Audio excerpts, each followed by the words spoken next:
Hello, hello, my beautiful sisters in ministry out there. It is Reverend Jocelyn with another episode of our Sister Start Your Ministry Hour. Now, if this is your first time watching, welcome. So glad that you are here. And I want to break down what this hour is about, what you're going to get out of this hour, and what you need to get the most out of this experience. So, let me introduce myself. I'm Reverend Jocelyn. And I built my ministry from a simple blog to a national Christian trauma healing ministry. And I'm on mission to help women such as yourself to also answer your call. And so during our time together, week after week, I'm going to be live at 6:30 p.m. Central, sharing tools, resources, strategies, and spiritual faith-based teaching to help you to not only move past fear and doubt that might be holding you back when it comes to your ministry, but I'm also going to show you practical things that you can implement to answer that call. So, this is one of those times in which I want you to be fully engaged in what I'm teaching. And I'm also going to ask for you, if you haven't already, to make sure that you get the tools necessary to help you to do the work outside of our time together. I want you to think about our hour here as your study time. It's like your small group Bible study time, it's your book club time. But then outside of this hour, I want to make sure that you're implementing everything that you learn because the knowledge without execution, it really is not what we're trying to go for here. We want to make sure that you're implementing. And so, in order to do that, here's a couple things that you would need. First, we want to make sure that you have my book, Sister Start Your Ministry. All right, this book is what I'm going to be teaching out of week after week. And in addition to that book, if you want to go deeper, I have a workbook and I also have a planner that's designed particularly for Christian women who are building a ministry or creating a business to help you to make sure that you are grounded both spiritually and practically in the work that you're doing to build your ministry. So you can get your tools, your study guides, all the information that I mentioned at sisterstartyourministry.com. All right. So that's where you can get all that good stuff. But today we are dealing with the subject of addressing fear and doubt. Fear and doubt, which is something that many of us can find ourselves struggling with. Now, if you are watching this live, I definitely want you to let us know that you're here and interact with me. Put some feedback in the replay, no problem. I have a question for you. What do you fear the most when it comes to launching or building your ministry? I want you to think about that. What is your biggest fear? Do you fear failing? Do you fear people rejecting you? Do you fear making mistakes along the way? Do you fear not being ready? Like, what is the thing that when you start thinking about building your ministry or scaling, you start freaking out? Like, your heart just starts like palpitating. I want us to deal with that. Like, in order for us to deal with it, we have to acknowledge that. And we also have to look at where is that coming from? One of the things that I talk about in chapter 2 of my book, which deals with fear and doubt, is that when we come to this point where we realize that we are called to start a ministry or to build this purpose-driven business, oftentimes we struggle with fearing failure and also fearing that we're stepping outside of our comfort zone. We are uncomfortable with the lack of security, right? Because what we desire is our natural inclination to want to feel safe. Like I want to feel secure. Like you want to feel secure, whether it is financially secure, whether it's secure in a relationship. Deep down inside, that's something that we desire. And there's nothing wrong with that. But how do we balance this desire, this normal feeling of wanting security, but also understanding that in order for us to step out into what God is calling us to, there's risk involved, right? So I want to feel secure, but in order for me to do this thing, there's a level of risk. Well, here's the truth of the matter. We have to understand these two principles. First, in everything in life, there is going to be some level of risk.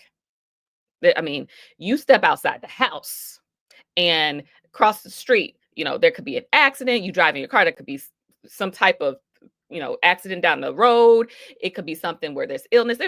There's tons of risk in the world just living.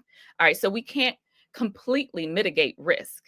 So understanding that, and we also have to understand that when it comes to certain things that we feel we can place our security in, we can have a false understanding of where our security comes from.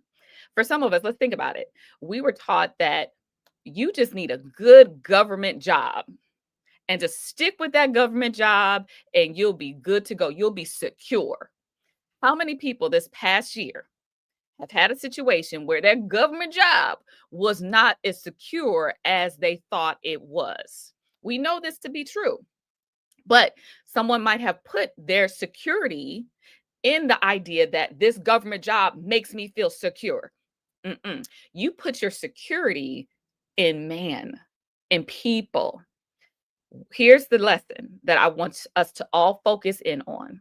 First and foremost, if we put our security, our assurance in the Lord, that's where our security comes from. All right, let's look at scripture. Let's look at what the word says. You need not be afraid of sudden disaster or the destruction that comes upon the wicked, for the Lord is your security.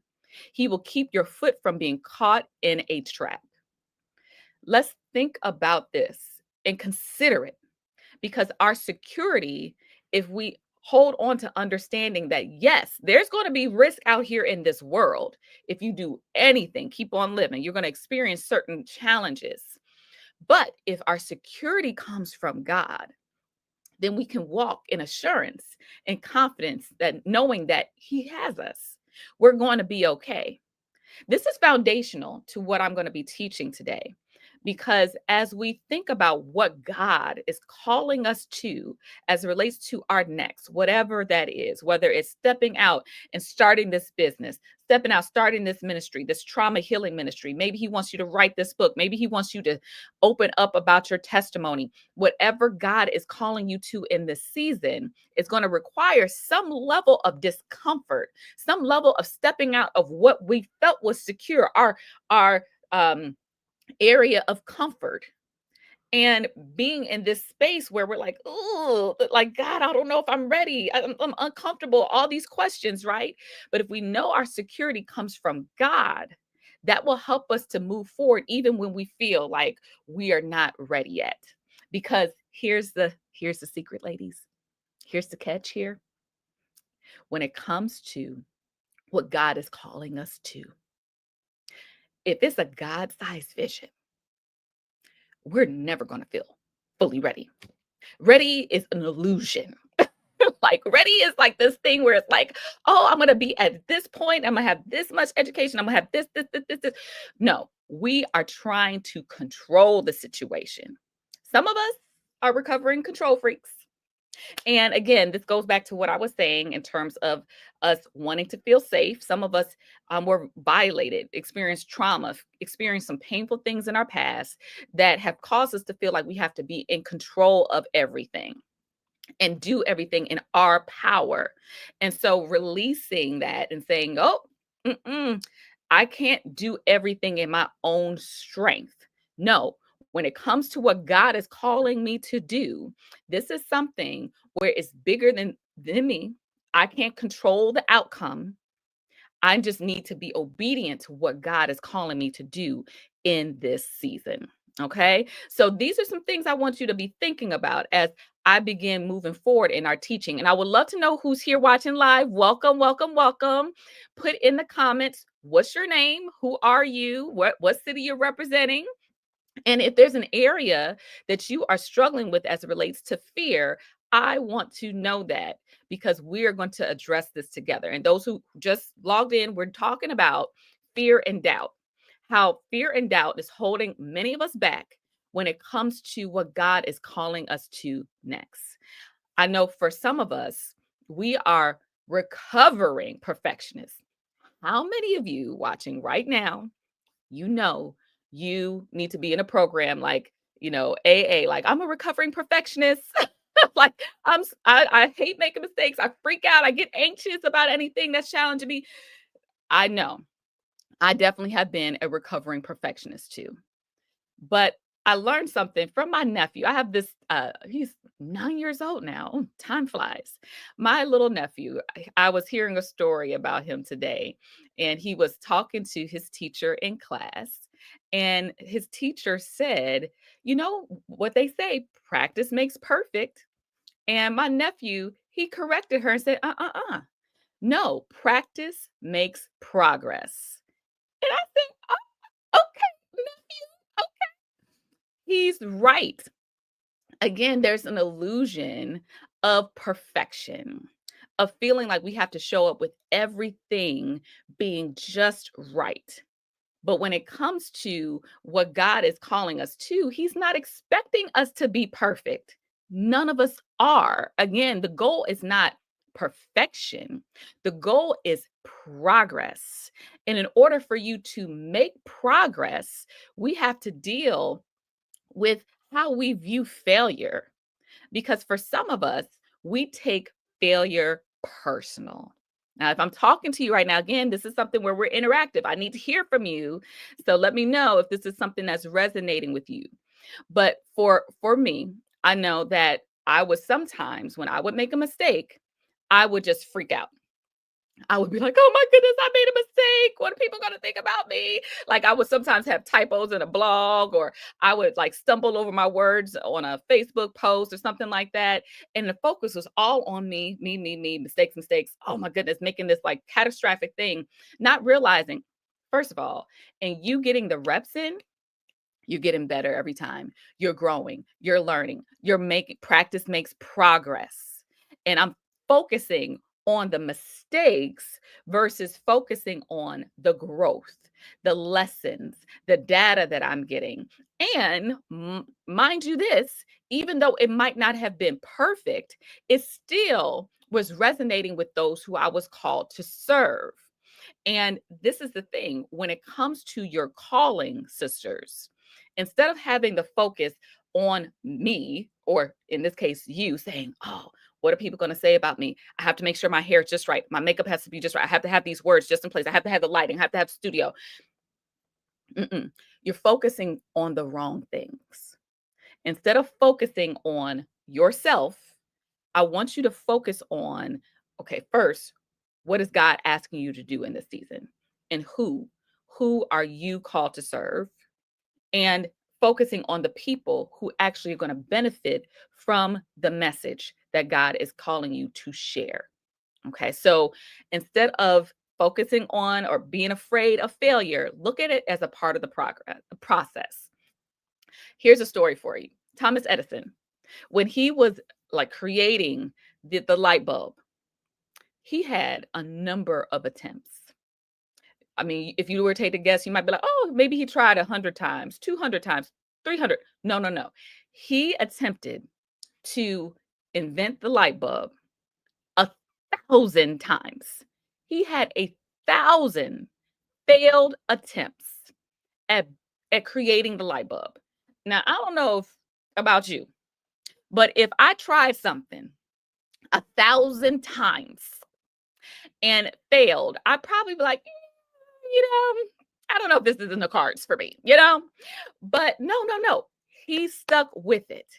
And on the 1,001 time, he was successful in inventing the light bulb. Now, imagine, imagine going at something 1,000 times and finally you have that breakthrough moment. For some of us, we quit after the third attempt. Yeah, looking at a failure like, "Oh my goodness, I'm terrible. Oh my goodness." Well, girl, you just got started. You just did your first episode. You just did your first post. You think you're gonna come out here out the gate and be fabulous all of a sudden just because you trying for the first time?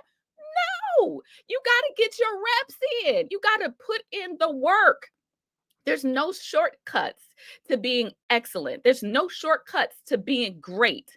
I wish there was. We all would do that. But when it comes to the process of building yourself up and growing, it is a climb up them stairs. It is a climb up the stairs. You know, the stairs where you like, okay, it is 10 flights of stairs. I'm tired. Let me take a break here. Them type of stairs. But some of us, we try to take the elevator up. But those people who look like they're taking the elevator up, they quickly fall down because it's not built on something that's foundational. I once heard from someone that it takes 10 years to be an overnight success. And I said, that is the whole truth. It is nothing easy about building what God has called you to. You have to stay the course. You have to put in the reps. You can't get focused or sidetracked by comparing yourself to others or focusing on the process of what God is doing in you through those mistakes, through the lessons learned. Because eventually, sisters, you're going to see the fruit of your labor. And just a quote going back to what I was sharing with Edison, he said this is so fabulous. Let me find my little quote here, and I want to share it on the screen. He said, I didn't fail 1,000 times. The light bulb was an invention of 1,000 steps. Mm, mm, mm, mm. That is a mindset shift. Understanding that every step that you take along the way is, even if it don't turn out the way that you want to, is a step towards your destiny. It's a step towards where God is leading you. It's a step towards what God is trying to do through you, right? But if we focus so much on, oh, I messed up, oh, I made a mistake, you're focusing on the wrong things. It is a journey. Ladies, you are running a marathon, not a sprint. This is what they call a what is it? An infinite game. I forget who coined it, but essentially this concept is we're not playing a game that's like 4 quarters and it's over and we're done. No. When it comes to what God is trying to do through you when you're answering your calling, it's an infinite game. There's no clocking out. So okay, it's taking you a little bit longer. It's taking you a couple years to get momentum. It's taking you some time to hone your craft and get your messaging and to get your following. Okay, because we're doing this. We're running this game infinitely, trying to manifest and actualize what God has really called us to be in this season. And that's nothing that comes just overnight. We're not microwaving what God is calling us to do. We on that crock pot, baby. We are growing slowly, being molded, learning, growing together, and that takes time. Okay, I see us. I see in the comments. Welcome, Vanessa. I'm so glad you're here from Pennsylvania. And I see you have a concern. I'm gonna come to those questions in just a minute. Also, Roar Your Beauty, welcome. Change of Hearts, welcome. Diana from Orlando, Florida. Hey, all right, so we got Pennsylvania, we got Florida in the house. Welcome, welcome, welcome. And for some, I'm going to be answering questions towards the end. So, Vanessa, I'm definitely going to be bringing that up in terms of what you shared. And if you also have questions, you can put that in the chat. Those who submitted a question in advance, you get priority in terms of those questions being answered. But as we progress, I want us to think about something that is a story in the Bible that's all too familiar to us. Many of us have heard the story time and time again, but I want you to be thinking about this as it relates to your own context. And this is the story of Moses. We know the story. Moses had this burning bush moment when he was out in the wilderness, and the Lord had this burning bush moment where he's seeing this light, and Moses sees it, and he approaches the burning bush. And in that moment, God reveals to him that he is called. He is called to save the people who have been in bondage and slavery. And Moses, you all remember how he responded. Moses had questions. Like, first of all, I would have questions. If I see a burning bush, I absolutely would have some questions. And then God's like voices come down. Okay, I'm scared. I'm scared. So that's a normal response.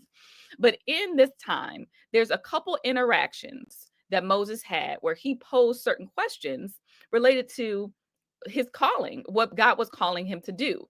So first, when God told him, okay, I'm calling you to help my people, to save my people, he gives him the rundown.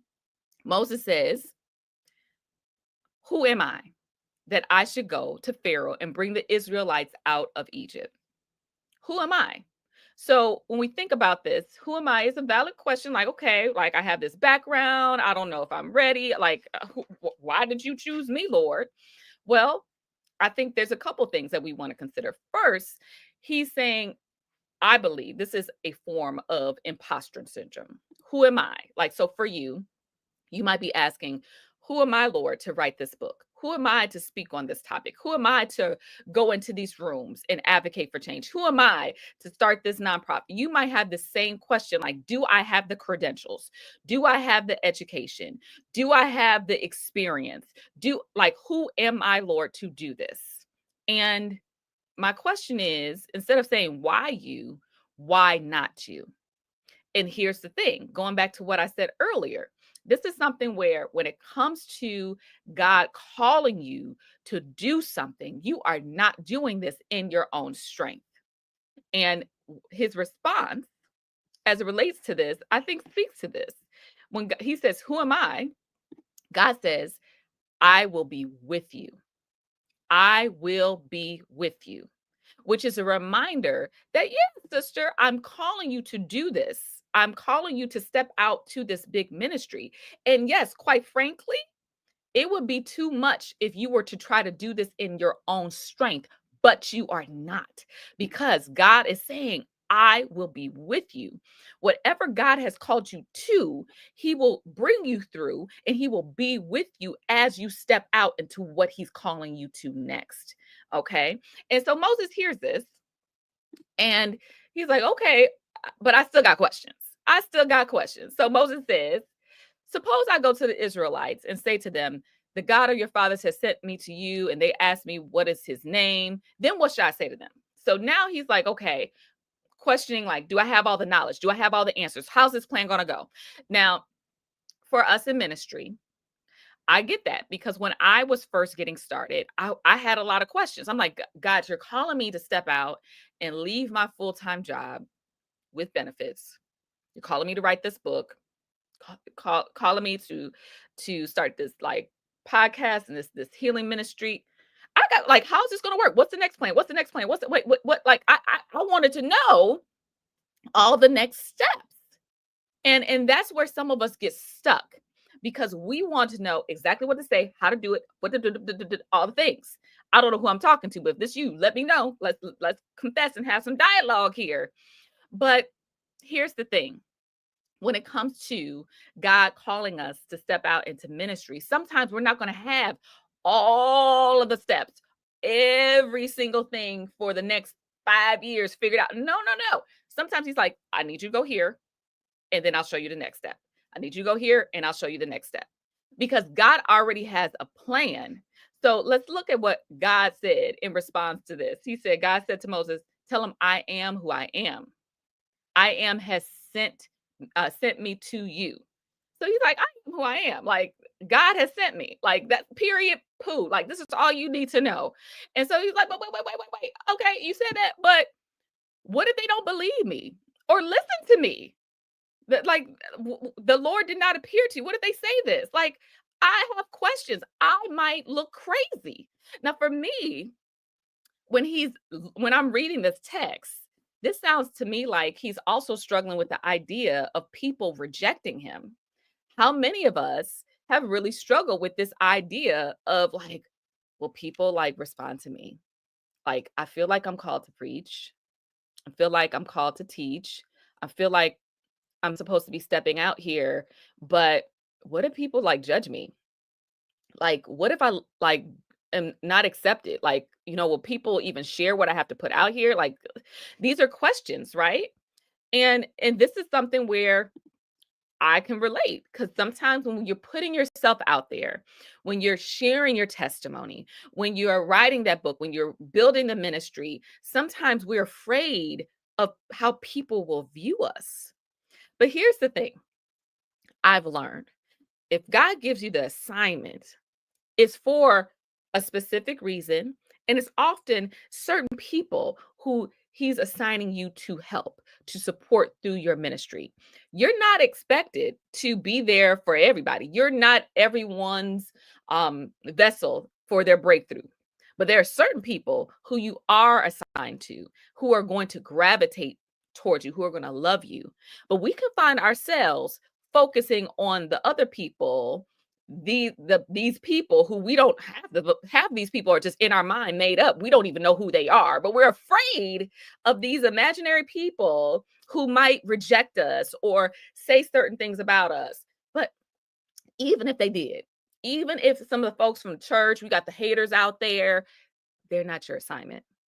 You're focusing your energy on them versus the people who God has called you to serve, who will love what you have to say, who will believe you, who God wants to use you to really support them in their breakthrough. And so when it comes to that, I want you to focus on the right things. And so he had that question, and God responded by saying, okay, this is what you do. Like, like, put out your hand, take your staff. He had him do different things to see, like he had like some miracles essentially. Had him take his staff, the staff turned into like a snake. He picked the staff back up, brought it back. He also showed him how, like, he had him put his hand in his cloak. It became like a leopardess. Then he took it out, he healed it. So God's showing him, listen, I got this worked out. I have these answers for you. Stop focusing on these things because you're not doing this in your own strength. But he still had questions. He still had questions. He said, okay, pardon your servant, Lord. I have never been eloquent, neither in the past nor since you have spoken to your servant. I'm slow of speech and tongue. Ooh, ooh, ooh, ooh, ooh. How many of you really struggle in this area? You're like, okay, God, I'm not a speaker. I'm not a preacher. I'm not a singer. I'm not a writer. I'm not. Tell the truth. Or you focus on like your flaws and things. And he's like, listen, God responds. Lord said to him, who gave human beings their mouths? Now go. I will help you speak, and and you, well, let me get my tongue together. I will help you speak and will teach you what to say. Oh, that's so good. That is so good. Because again, for some of us, like, we feel like we have to have everything just right, have to have all the answers, do all the things. And God's like, I'm going to show you. I'm going to show you what to say. I'm going to show you what to do. Don't worry about that. I'm the one who gave you this voice. I'm the one who's calling you to this. So don't you think I will give you what to say, what to do, show you how to do it, or order your steps if you're just obedient? And so he was still had questions. He still had concerns. And so he says, okay, pardon your servant. Here he come again. Please just send someone else. Like, I'm really comfortable. I am really comfortable in my own place. I'm really comfortable in this situation. Like, this just seems like it's too much. I'm like, I'm scared. I'm like, all the things. And at this point, I know God was like, oh my goodness. He was frustrated. But he said he didn't give up on him. That's when he assigned him someone. He assigned him someone who could be with him to support him in the process. And I believe God will do the same for you. Here's the thing. When you step out to build your ministry, it's a process that can be scary, like, no doubt. But here's the thing. You're not going to do it alone. Obviously, we have God, but God's going to send some people to support you, to uplift you, to encourage you, to fill in the areas where you might not be the strongest. Like, for some of us, we might be great creatives, but we're not so good as it relates to strategy, or we might struggle with technology, or we might struggle with administration. Well, I know God, and I've experienced this myself. God will send people along your path who are going to support you in those next steps, in those areas where you might be struggling. Yes, I see some of these comments. Love it. Totally in my lane. Warrior Beauty says, we may make plans in our heart, but he directs our steps. I love that. Yes, yes, yes, yes. So when it comes to what God is calling us to, we have to understand that through this story of Moses really, like, wrestling with God about accepting the call, because it was scary. Even if we don't have all the plans, even if we don't know all the answers, even if we don't feel like we are good enough, we're worried about what people might say, we're worried about being rejected, we're worried about failure, worried about all these things. At the end of the day, God has a plan. God knows. And He is extending us an invitation to operate in our faith. Because anytime you say yes to this invitation to answer the call, to step out and start your ministry, it's an act of faith because we won't be able to clearly see the end. God might be able to give us visions, but we're not going to know every single step, every single detail. But it's this lovely journey of faith where we get a chance to walk with God and see God move and see how He pulls things together so beautifully in areas where we're like, God, I don't even know how this is going to work out. We see God say, "Mm, watch me work.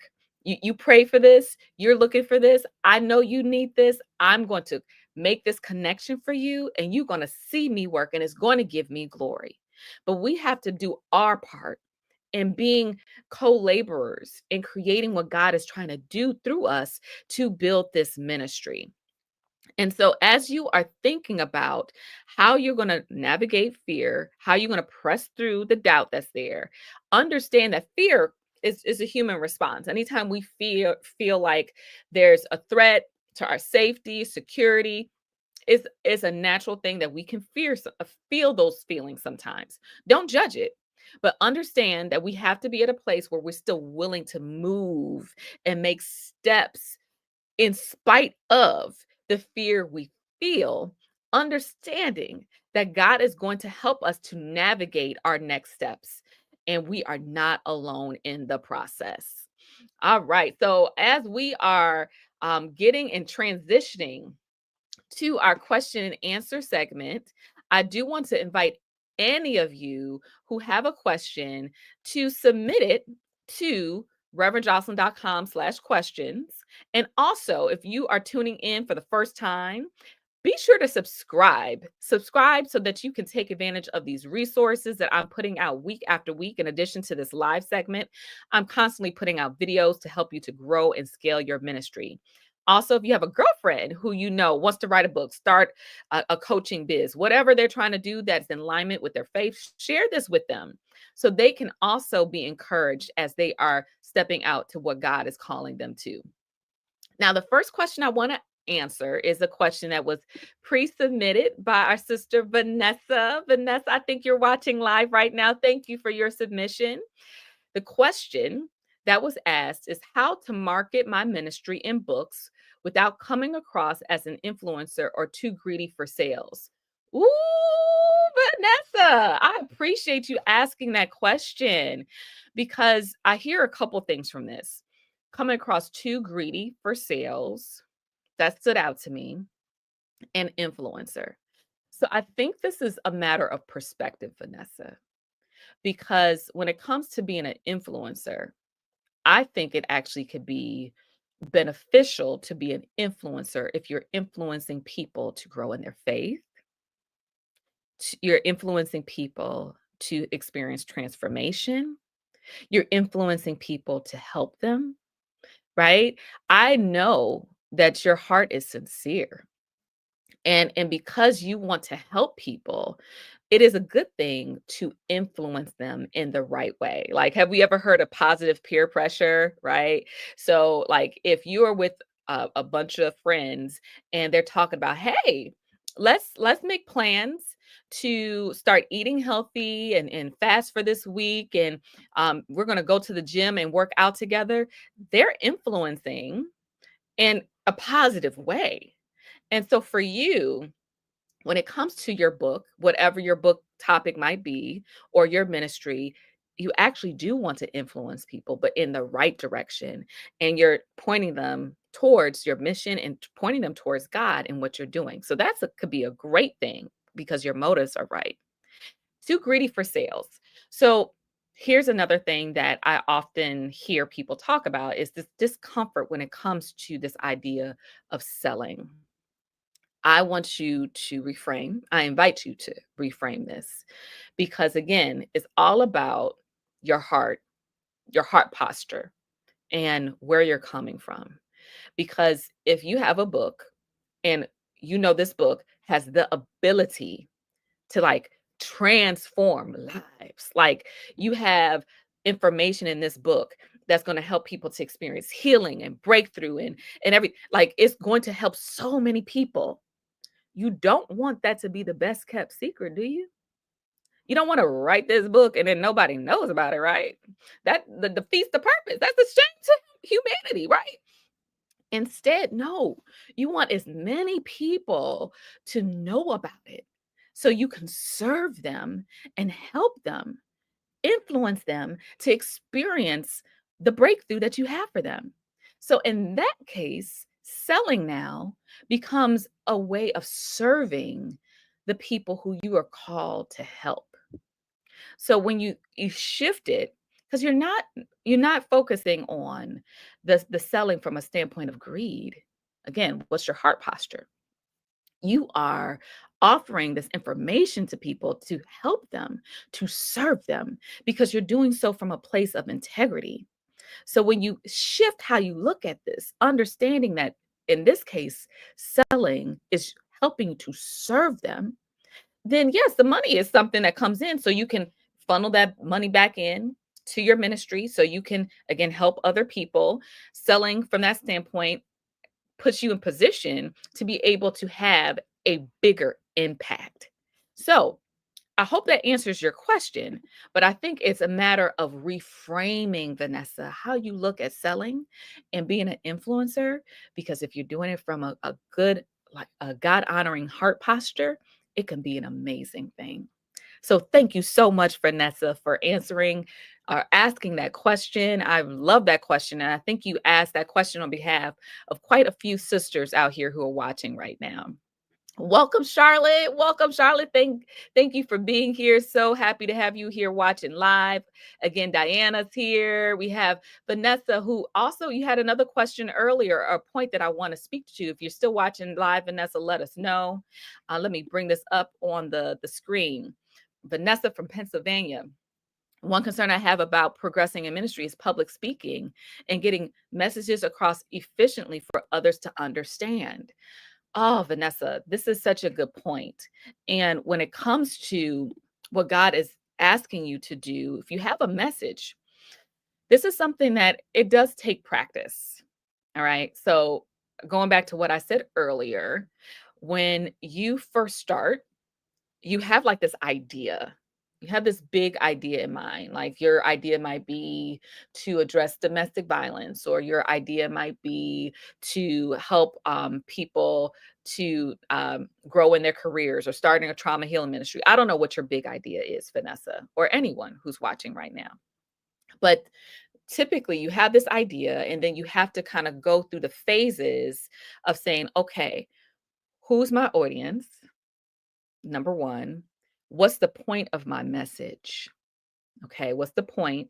What do I want people to experience when they finish hearing me speak? What transformation do I want to have? And you begin putting that message together.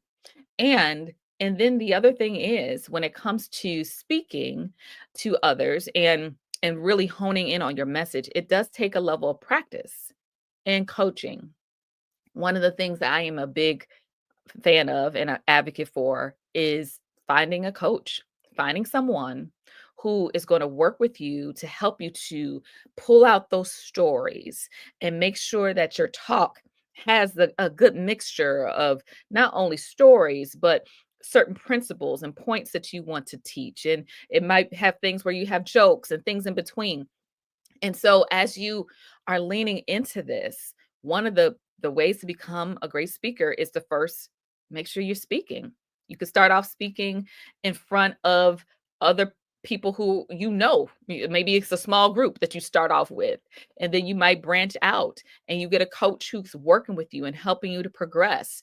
But it takes practice, and there's no way around it. You just got to get out there and begin to start the process because You're not going to start off being in front of thousands of people, but as you begin in front of that small group of 10, 20 people, over time, your confidence is going to grow. You're going to be at a place where you like feel like I can do this. And that message, whatever that message is, if you're preaching or speaking from a place of authenticity, there's going to be people who really resonate with what you have to offer. All right. So be encouraged, Vanessa. And that's for anybody who feels like you are called to step out and grow your ministry. Don't play small. I see you, Charlotte. You're here. I will love Diana if you're still here. Let me know what are some of the things that you're wrestling with right now that you're like, God, I feel like you're calling me, but I'm a little bit stuck right now. I don't know how to step out into this because we want to help those who, especially if you're watching live or even if you're watching the replay, I want to know what you're struggling with so we can help you to overcome whatever that is that's holding you back. That's a barrier to what God is trying to do through you. I see a change of heart. Thank you for putting a comment. I'm going to put this up here. She says, be careful who you share your ideas with in the beginning. Shared an outline with a woman ministry leader and just saw my entire proposal being presented as hers. Oh my goodness. Oh, okay. I am very sorry to hear that. That is so frustrating is not the right word. Hurtful, right? Because it's like a form of betrayal. And it does happen sometimes. I do believe that when you are in a season where you are praying about launching and you're in the ideation stage and you're designing your ministry, your vision is in seed form. And we know that a seed can be very vulnerable. And in that form, you want to protect it. And as you mentioned, you want to be very careful who you share your vision with, because sometimes people they don't act in integrity and they might try to take what you have to offer. This is something that I don't want you to stop though.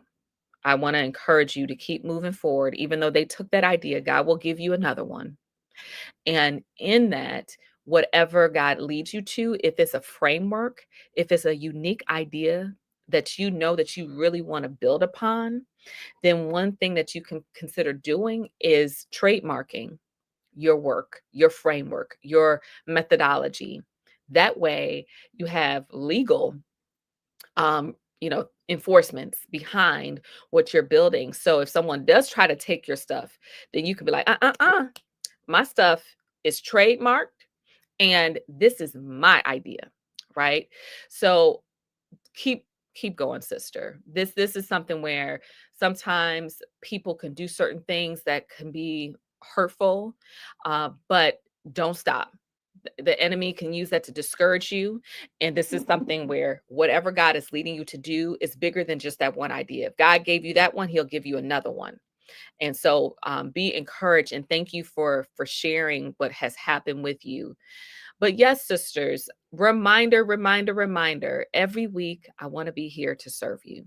So if you have any questions, I want you to submit your questions at revjocelyn.com/questions so that I can prepare and make sure that I address it live on our show.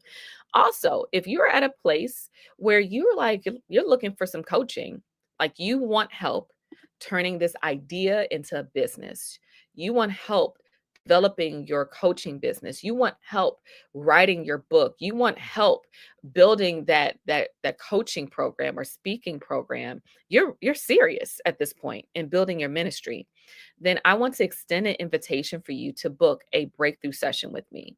You can go to revjocelyn.com/breakthrough-session and apply for a breakthrough call. This call is valued at over $300. Like we really do dive into what are some of the things holding you back? What are your desires? What's the strategy to get you there?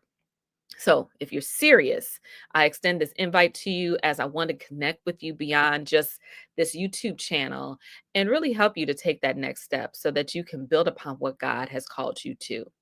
So, ladies, thank you again for tuning in live. I hope those of you who are watching now have been blessed by our time together. Thank you for sharing your feedback in the chat, for just encouraging, giving your experiences with us. I want this to be interactive week after week. Be sure to mark your calendar for Sundays at 6:30 Central so you could be here, you can grow and learn together. Next week, we are going to be diving into discernment. Like for those of us who are really struggling with like, man, like what is my next step? How like what do I focus on? Like how many of us are looking for clarity? I know that that was an area that I was struggling with. And so if that's you, you definitely want to be here next week. Oh, and I almost forgot at the end of each book, at the end of each chapter, excuse me, at the end of each chapter of my book, there's a challenge. So for those of you who are struggling with fear, at the end of chapter 2, I'm going to give you a couple challenges that you can go into to help you to move past fear, doubt, imposter syndrome if you've been struggling with that. So challenge number 1, or activity number 1, that you can do between now and next week. This is on page 28 of my book, Sister Start Your Ministry. I want you to take some personal reflection time this week. Set a time, some time dedicated each day to confront and address your doubts in a journal. Write down the doubts and negative thoughts that have held you back from pursuing your calling. I'm serious about this. Write down what has been in your head, doubts, the thoughts. Be honest, be specific about what is holding you back. Then, for every doubt, counter it with a truth about yourself. I really want you to write down your accomplishments, sisters, because you've accomplished much. Sometimes we're really bad about recognizing what we've done, what we've experienced, the education, the things that we've won, because we're so focused on the negative. But write down the accomplishments, the skills, and the unique qualities that make you qualify for your ministry. And even if, like in the story of Moses, there's certain things where you're like, oh, well, I haven't gotten this yet. Understand that God is also going to equip you. So for each entry, also pray. Ask God to help you to see yourself as God sees you. Okay. And so that is the challenge number 1. The other thing I want you to be thinking about is embracing risk and pivots. Because, ladies, as it comes to what God is going to do through you, you are going to need to be ready to pivot. And so if you are in a season, second challenge to think about, where God is saying, I'm calling you to step into the new, I'm calling you to pivot. I want you to write down that vision in terms of what God is leading you to, what direction God is leading you into in this season, and what changes you might have to make in order to step into this next season. Okay. So, again, these challenges that I gave you are in my book at the end of chapter 2.